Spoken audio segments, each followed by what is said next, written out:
William Collins, as a marketing leader, you have helped scale a ton of different businesses. And so, from your vantage point, working with all these different companies, do you feel like anything has changed fundamentally in marketing over the last 5 to 10 years? And how has your strategy changed when you're advising these companies? Yeah, a great question, David. Everything's changed in marketing over the last 5 to 10 years, and probably even more dynamically over the last two or three, with all the new platforms, digital platforms. AI is definitely disrupting how people think about marketing, how people are engaging with brands, how people are engaging with how they're consuming how they're getting and consuming information has just completely changed. And so, yeah, marketing is not the same as it was 5 years ago for sure, and even last year, just a year ago, it's just changed dramatically with everything that's happening, and the rate of change and the pace of change it's just going to keep accelerating. Yeah. Has it mainly been AI that's been kind of the driver for the change over the last few years, or do you think there's other variables too, or what are you kind of Yeah, seeing? I think AI. Yeah, I think AI has definitely brought a different um, approach and has an impact, but it isn't Hmm. just AI. Yeah. It is how consumers are and business leaders are getting their information, how they are they're doing more research than ever. They are searching for multiple sources of information and input Hmm. way before they ever want to talk to a salesperson or talk to an organization. So just that whole process of how people are getting information and how they're leveraging that information and those insights to drive their decisioning it's just dramatically changed. And AI plays a role in that, in a sense of how that information is being served up to them, and how they're leveraging that technology to go get some of that information, which is both positive and negative, right? If the information is wrong, that AI is serving, then that doesn't help anybody. But it's just changing the way that people are getting that information delivered to them. Yeah, we talked about that a ton on the Jason Dyer episode, so I want to get into that later for sure. And do you find that growth is harder or easier nowadays for the companies you work at, or is it just different? Yeah, it's different for sure. And in some instances, it's easier depending upon the organization and the competitive landscape, the products and services that they are offering, the problems that they're solving for the customer. Hmm. A lot of times those things just line up, and serving those customers and getting those customers to buy products and services is I don't it's never easy. But there's a direct line that can happen when kind of all the stars line up. Where it's gotten harder is there are more options out there than ever for both consumers and business leaders. Again, people are researching in a different way than they ever have in the past. Even if they have a favorite brand, they're going and looking at the alternatives out there just to gather that information. And a lot of times companies just don't have some of the foundational stuff and the fundamental things that will allow or enable them to go to market easier. They don't have a good product as an example, or they don't have good messaging and positioning as an example, or the sales process is broken, or they aren't understanding the true customer needs. And so, without those things in place and without those things aligning, it can be harder. There's just a Yeah. lot of different variables that are out there. So, as I go in and have the conversations with the organizations that I'm serving, I'm looking at those things of, where are you from a messaging positioning perspective? What is that product fit for the marketplace? Do we really understand what the consumer business needs are that we're trying to serve? What is the total addressable market? All those things that are foundational and blocking and tackling from a marketing perspective, you got to understand those first to determine the path in which you are going to help them from a growth perspective.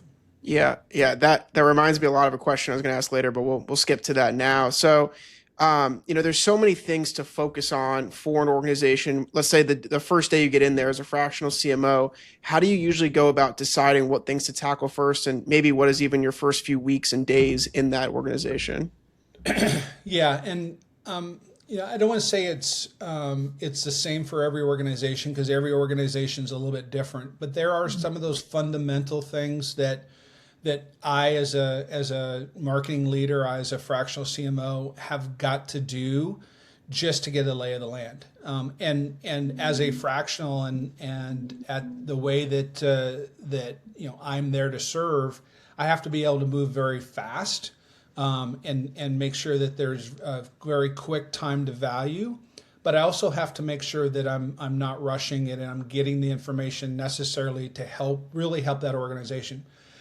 So, and as an example is, it's like every good practice is you got to ask a lot of great questions and then you got to listen, and then you have to be able to say, based upon what I heard, here's 3 more questions I want to ask. So there's a lot of asking of good fundamental questions around market fit. What do we understand about our customers? What's some past history? If you were in an elevator with somebody, how would you describe your company? All those things, you just got to ask them and then be able to listen and be able to hear where there's nuggets that we can take forward and where those gaps are. And so, I'll call it the first 30 days, although things happen faster than that, is a lot of it is let's just peel back the onion. Let's go open some closet doors and see where some of those skeletons are, to really understand where they've been and where they want to go, and where can we start? Where can we start from good, strong footing? And then where is that foundation not so strong that we need to go build before we start trying to build something on top of that? Yeah. And I'm sure there's probably some common things you run into across most of the organizations, like common issues that you have to deal with. There is. There absolutely is. And part of it is there are, when I'm engaging with a CEO or other leaders within that organization, they think they know what their problem is, and usually it's I need more leads. And what we usually end up finding out is yes, they need more leads, but there's some other fundamental and foundational things that are broken within their organization that we have to fix first before we can generate those leads that they're wanting to grow that business. Some of them might be, a marketing process, right? How are we taking ourselves to market? Do we have a strong messaging and positioning statement that we can really resonates with the customer? Do we understand who that customer is? What is that sales process? Are marketing and sales working together? So there's some of those things where we just need to make sure that we understand what those are and what is strong and what is broken, in order to do that. But it's having those conversations to get to the real root of the problem, not just the outcome that they're actually ultimately wanting to do. And if we can identify those those areas where there are gaps or there are problems and fix those, then usually that outcome will come. It's not easy, but that outcome will actually fix itself because we fix some of the foundational and things that were broken in there. And a lot of times a CEO or other people within the organization, they maybe are too close to it. They just don't recognize that that's a broken process that's preventing them from scaling, as an example. So Yeah, no, that makes sense. And what are usually what are the key differences and expectations for you as a fractional CMO versus just a regular CMO for someone who might not know? yeah, great question. I think there's 3 things that I think about. I've sat in the seat where I was a CMO for an organization, full-time CMO, and was there for good 4.5 years, and have had some other marketing leadership. I think when we think about a fractional CMO and And the differences between being the full-time CMO and a fractional CMO is, one is we're usually brought in when things are broken or things are at a point where they can't do it themselves. So they are looking for a solution pretty quickly. A couple other things. One is we have to be able to build trust very quickly. And as a fractional, I think about it, if I have 3 or 4 different clients, I'm trying to build a relationship and build that trust with not only just the CEO of that organization, but also their extended leadership team. So as a fractional, you're really thinking about, how do I come in? How do I make sure that I'm quick to add value, quick to build those relationships and that trust, and then be able to just roll my sleeves up and get to work. As a full-time CMO, you have a sense of urgency, but I think there's a little bit more runway that you have, knowing that you got to figure out where your health benefits are, and you're gonna do the listening tour, and you're gonna do all those things. Coming in as a fractional, I think there's just a higher expectation that you're just gonna get to work much, much faster than you are if you are a full-time employee. That doesn't mean that other full-time CMOs are don't have a sense of urgency and they're not digging into the hard stuff. But I just think there's just a different expectation that's set when you bring in a fractional. So usually when you come into these organizations, what are some of the key metrics and KPIs that you focus on? Yeah, and again, every organization's a little bit different depending upon what we're trying to accomplish. But from a pure marketing perspective, or it's never a pure marketing perspective, because marketing cannot work in a silo. Marketing needs to work with sales, needs to work with customer success, needs to work with operations. And I think that's one thing that a lot of organizations maybe forget or don't know is, they're expecting marketing to just come in and just go do your marketing stuff, right? And without a really integrated approach and alignment across those other departments within an organization, marketing is much harder, and we just don't get the lift that we need unless we're that full alignment. But from a pure marketing perspective and a sales perspective, it is one, again, do we understand who our customer is, and can we define them, and can we find them in the marketplace? So the metric of what is our TAM, what is the size of that, what is the current penetration that we have against that TAM, total addressable market there, and understand our starting point, right? If we're sitting at, and most companies aren't this, but if you're sitting at 80% penetration of your TAM, you're gonna eke out a couple more percentage points, but you're not gonna have big leaps. If you're sitting at less than 0.5%, then there's lots of room to grow, especially if that TAM's pretty large. So understanding who our addressable market is and where our current state is. So that's a key metric. Understanding where those leads, the sources that those leads are going to come from.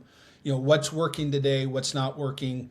Where do we think we have the best opportunity to go after those customers? Where are they consuming the information? Where are they interacting with companies? Is it at trade shows? Is it via email? Is it by attending a webinar?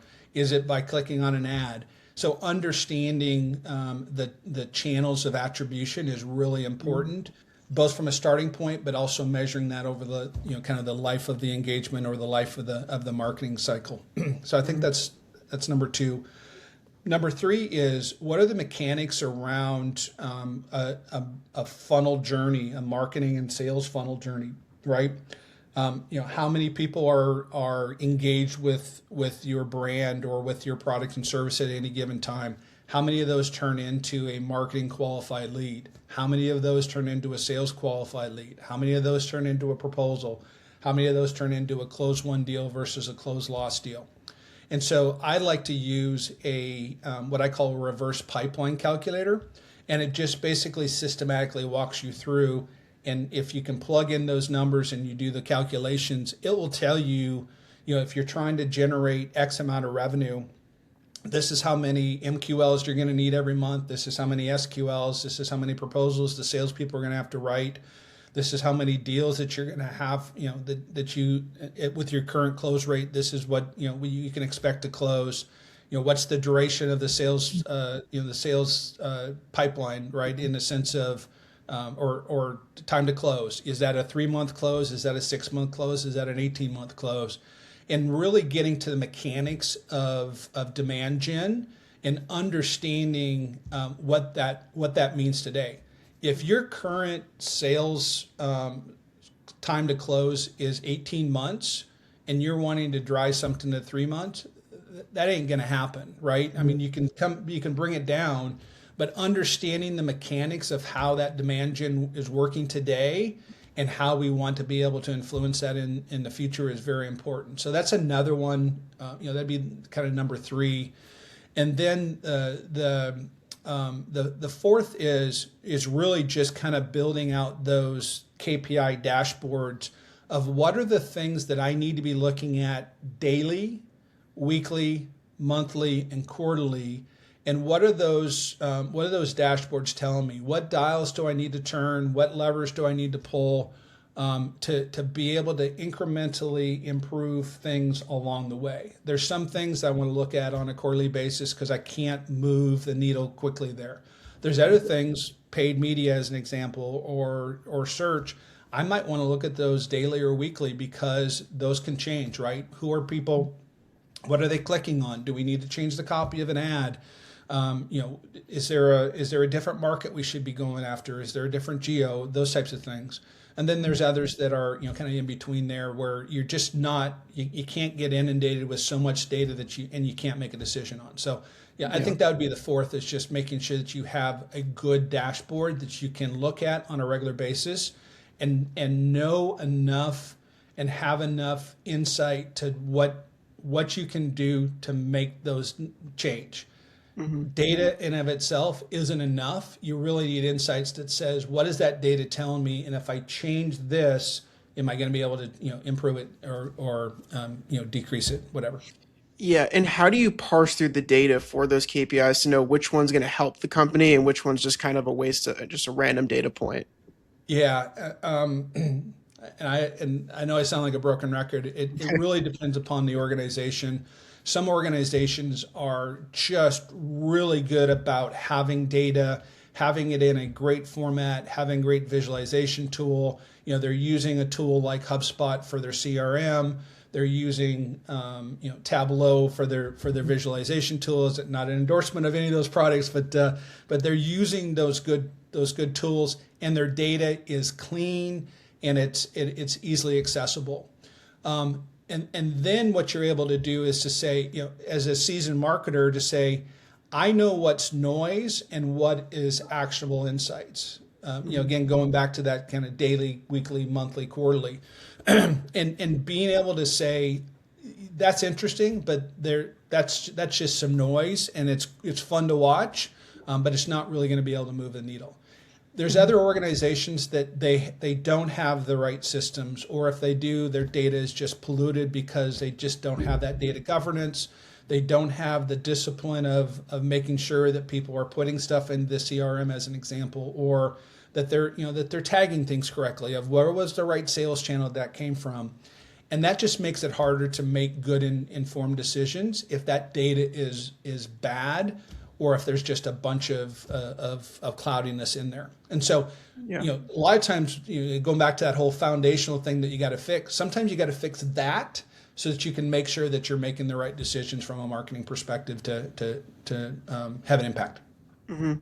And how do you know, or how do you advise CEOs on when it's a perfect time to bring in a fractional CMO like yourself? And when is usually an example of maybe they're requesting your services, but it might not be a good fit for that time?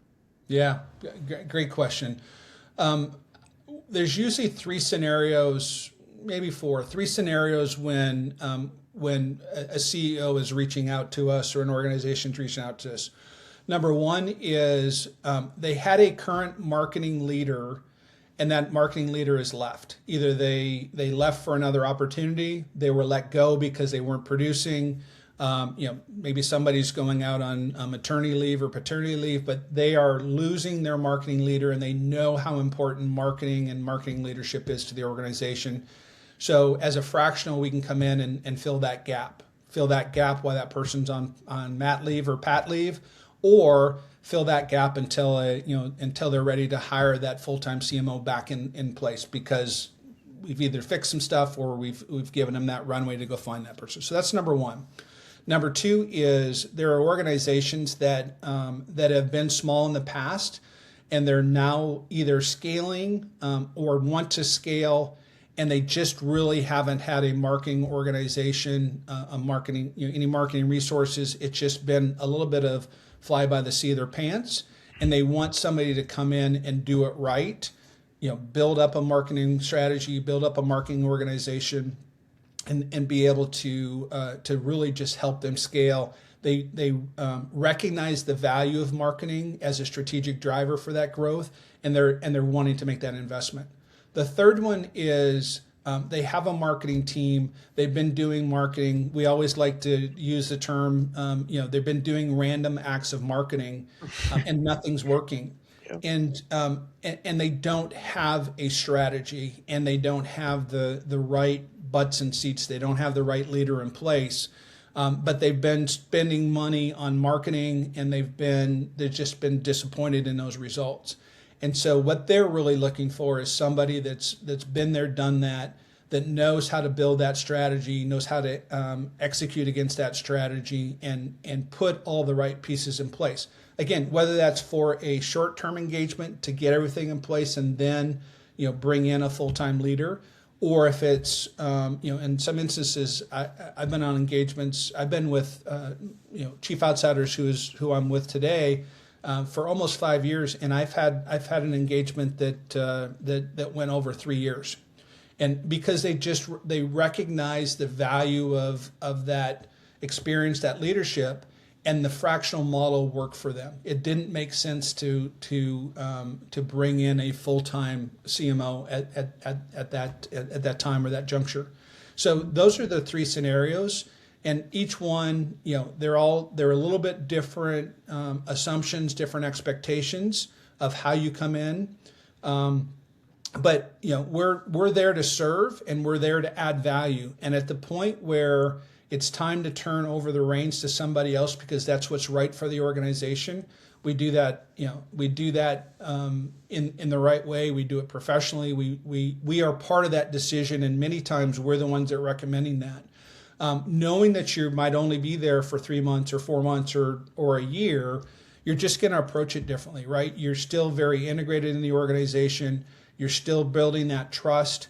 But that you're not just there to try to keep a job. You know that you have a job to do, and you want to deliver the most value that you can, even if you're going to roll off of that, because that CEO is talking to other CEOs that could use my services. So it's just a little bit different mindset and a little bit different approach to how I see about the value I create as a fractional versus as a full-time CMO.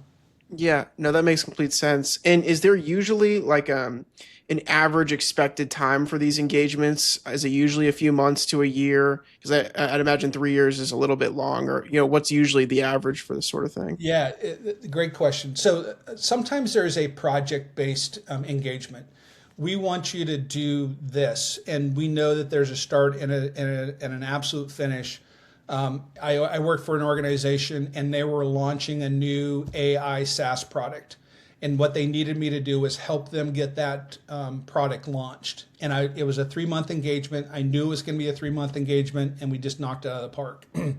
There's others, though, where you go, hey, I'm gonna come in. I'm gonna maybe spend 2 months doing an assessment and giving some recommendations, and then we'll see where this is going to go.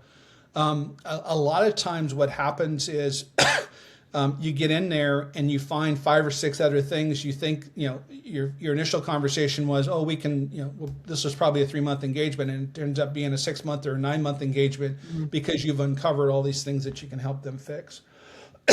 The key is, the answer on the 3-year thing.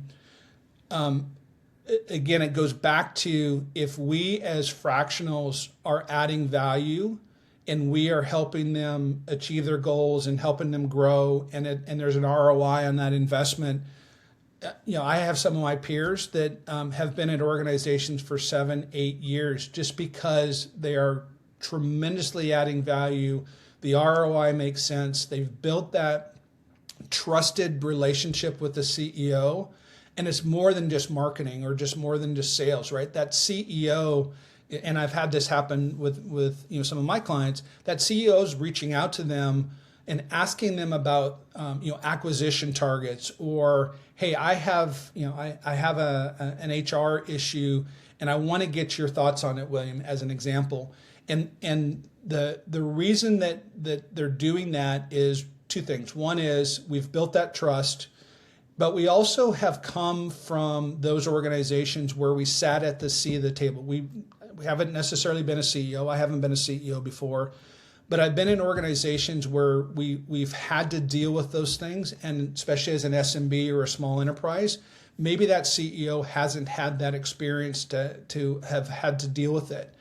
I can bring that experience of to show my age here, 25, 30 years of experience in marketing and leadership roles, and I can bring that to the table for them. And so they love that, and when they can leverage that, that's just value added for what I'm doing for the organization. Yeah, that makes sense. And in terms of your experience and your expertise, are there any common strategies and things that you implement for these companies that work really well to help grow? So just to focus more on the solutions and stuff that you offer for these organizations. Yeah, and I go back to some of the earlier comments of you've got to understand what's happening within the organization before you can come up with a recommendation and a solution. So that's number one, is you got to go in there and figure out what's happening, what's working, what's not working, pull back that onion.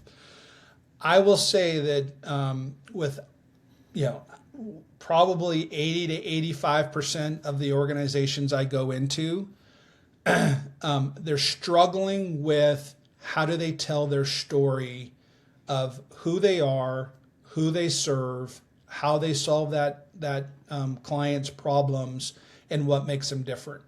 And so a lot of times, going back to that, I just need more leads, William. It is, well, we're going to get you more leads if we can fix this messaging and positioning, because I don't think you understand your secret sauce and how you're different and how you're serving your clients. And a lot of times that comes down to many organizations, and it's not a bad thing. Well, it is a bad thing. Many organizations think about the story that they're telling from their perspective, and they don't tell the story from the client's perspective. So they got to look at it through the lens of the client. And we tend to use, or organizations tend to use the word we a lot, and we do this, we do that. And what they really need to do is to say, put yourself in the client's shoes or the prospect's shoes and say, how are we solving the problem for them? So using you words and they words versus we words is really important. And I've been in engagements where I go through this exercise, I call it the messaging architect framework, and taking somebody through that framework. And the key to that exercise is to say, you got to put yourself in the client's shoes. If you always think about it from your perspective and not the client's perspective, your messaging isn't going to change. And you can see the light bulbs go off when I'm challenging them to think about it differently, of like, well, they start thinking about problem solving versus features now, right? And it's do I really understand what business challenge I'm solving for the client? And a lot of times they don't. And so we dig in a little bit deeper there and we go, all right, what are they really trying to do? And if we can bring some of that language and bring that perspective to that messaging, it just makes all the difference in the world. Yeah, I could imagine how thinking from the other perspective is a pretty big gain for the company. And then along that note, are there any other misconceptions or things that usually come up for branding for these companies that they usually need to work on to actually get a good polished messaging and positioning? Yeah, I think there's two things. I'll hit one of them after I talk about branding. Branding is such an interesting endeavor. and there's some amazing brands that are out there, and there are some smaller companies that have amazing brand awareness, and they've just built this cult following, and they're just well known in their marketplace. And we say don't change that because that's really strong. I think there's others that think that they had their spouse or they had a cousin design their logo and come up with the branding stuff, and it's okay, but they think it's spectacular, and so I think a lot of times you have to be real with yourself, and when I walk into an organization of like, well, everybody knows this, right? Well, probably not everybody knows you. And here's the people that we're trying to reach. How many of those people really know who you are as an organization? So I think sometimes branding we can have some self-inflated ego about how strong our brand really is. Brand is really important, and having a connection from your brand and what you do is really, really important. And so we got to make sure we tie those together. But I think a lot of people think that they are more well known than they are. And we got to understand what that is and then build upon that. I think the other thing from a marketing perspective is marketing is one of those, and we're getting better, and through some discussions and training and just showing good performance, that marketing is a complex discipline. But marketing is the first one. You usually don't have somebody going to the CFO and telling them how they should be investing, assets or, refinancing a loan or whatever. CFOs don't get that input except for maybe the CEO.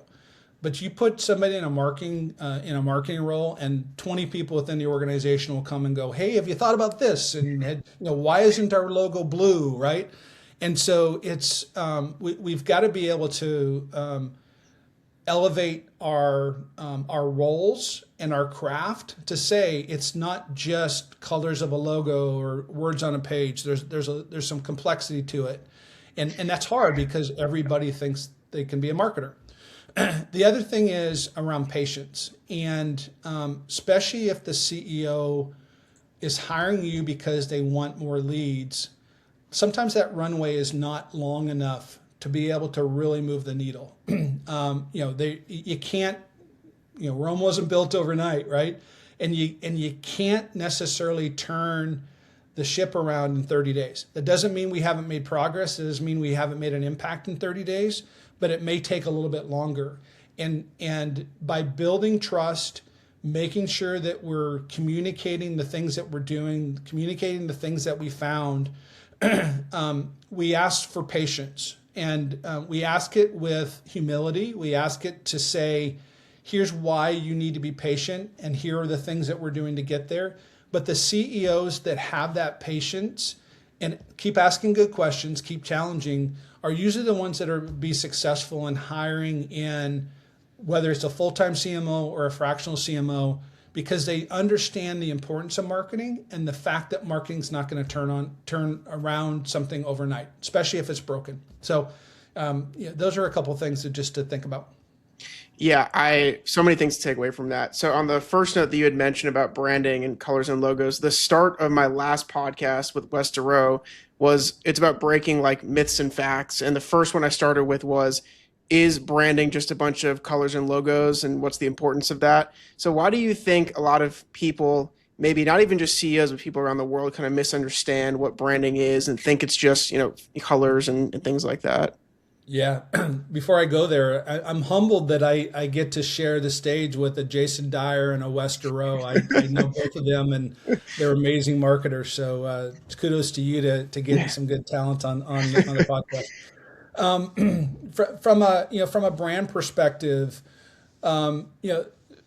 most companies don't have millions and millions of dollars to build that brand, and so you have to have good messaging, and you have to tie your brand to that messaging, but your brand has to be lived every single day when you are a smaller organization. It's going to come through in your website. It's going to come through in your sales pitches. It's going to come through in your emails. It's going to come through in your customer onboarding. It's going to come through in how your invoice comes across. And brands, more than just colors and logos and messaging, but if your invoice is wrong, as an example, for a client, you say, what's the big deal? I'll just send another invoice. Every interaction that you have is representing your brand. And so, you could have the prettiest logo in the world, but if you're flubbing every time you have an interaction with your customer, your brand's taking a reputational hit. So it's not just one thing that makes a brand strong, it's multiple things. Yes, you need a great logo and you need your color schemes to work and make sure that it's, sight impaired, accessible and all those things. But it's every interaction that is going to make or break your brand and your brand reputation. And those companies that understand that and protect that and make sure that every touch point is optimized, it's not going to be perfect, but optimized, are the ones that are successful. And they don't have to go spend $1 million in doing billboards up and down the tollway to try to get their brand across, because every interaction is building on that brand. So just and again, it depends upon the organization. Coca-Cola is gonna build a brand on many different things, but if they have a bad customer interaction, their brand's gonna get tarnished. So just use that as an example. Yeah, I completely agree. I mean, even to the point of the logo, I heard a story that like the city of Austin paid, it was $500,000 or $1 million or $2 million for their logo. But you think if they're going to have that logo for the next 30, 40 years or whenever they redesign it, they're printing in all the city buses and everything. You would think they'd want it to be done right. So it's really on every interaction that you're going to have. So I completely agree. And it's as people are, we do some of this work in some of my engagements, as people are thinking about a new logo or a new website, you have to think through that long term, right? You just talked about, it's going to be on every city bus. How's that going to come across on that bus? Where do we place it? How's it going to look? What's it going to look like on a building? And so you just really have to think about that before you go spend, a couple $1 million in redoing a logo. Think through of what that journey and all those touch points because it's going to have an impact, and make sure that that investment is going to pay off down the road. Yeah. And shifting gears a bit, I think lead generation and growing that side of the business is definitely a huge concern for most business owners. And so what are some examples in way, maybe aside from branding and positioning, that you've implemented a strategy and that's really helped with lead gen and overall just scaling their client base? Yeah, and I will tell you, demand gen and lead gen continues to be complex. Continues to be, sometimes we're knocking it out of the park because of the things we do, and sometimes it's a head scratcher of I don't know why it's not working.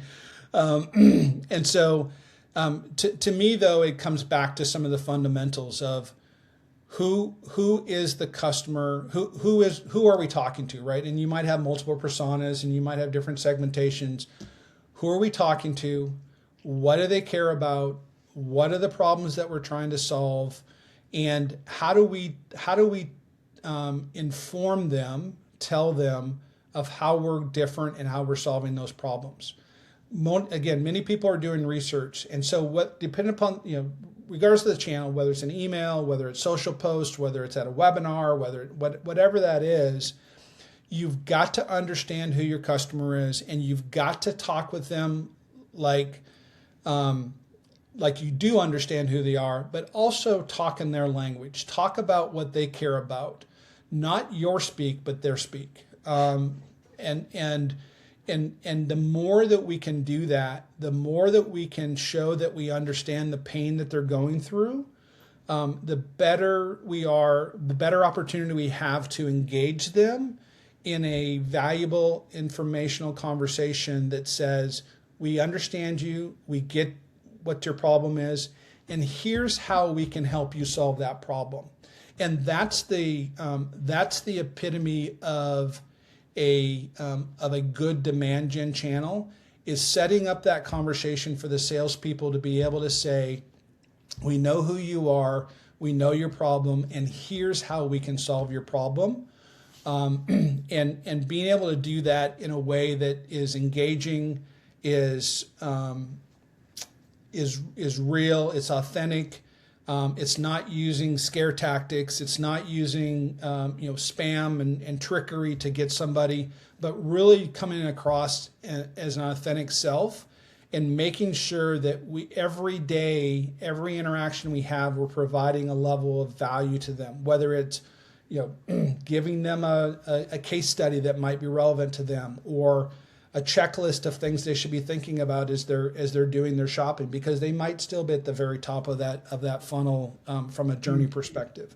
So it's different for every organization. It's different for every segment, and it's really being able to get down to the foundations of: do you know your customer? Do you know their issues? And do you know how you can fix or solve those problems for them? If you don't, then you'll never engage with them the right way. Yeah.